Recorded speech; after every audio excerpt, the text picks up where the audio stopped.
नमस्कार मंडळी, लग्नानंतर होईलच प्रेम या मालिकेचे पुढील येणारे नवनवीन भाग पाहण्यासाठी आपल्या चॅनलला सबस्क्राइब करा। तर मालिकेच्या पुढील भागात आपल्याला बघायला मिळणार आहे की काव्याने सिलेमन कॉफी बनवलेली असते आणि काव्या पार्थला विचारते की कॉफी कशी झाली। तेव्हा पार्थ मस्करी करत म्हणतो की एवढी घाण कॉफी झाली की आजपर्यंत मी अशी कॉफी पिलीच नाही।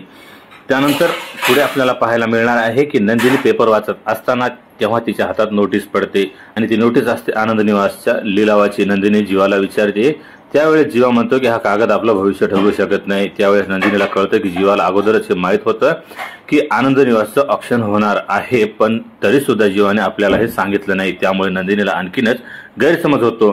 तर इकडे आनंद निवासमध्ये आता मोठमोठी माणसं जी असतात ही आता एकामागो एक बोली लावत असतात। बोली आता करोडो रुपयापर्यंत पोहोचलेली असते आणि नंदिनीला वाटते की आता आनंद निवास आपल्या हातातून जाईल, पण ऐन वेळेस जीवा येऊन तिथं तो 10 कोटी रुपयाची बोली लावून आनंद निवास विकत घेतो आणि सगळ्यांसमोर आनंद निवासची चावी तो नंदिनीच्या हातात ठेवतो। तर तो जाधव इन्व्हेस्टर म्हणतो की खरंच तू मूर्ख आहेस, तुला व्यवहार कळत नाही। तर जीवा त्याला म्हणतो की माझ्या नात्यासमोर मी व्यवहारही बघत नाही आणि बायकोच्या आनंदासाठी तर मी काहीही करायला तयार असतो।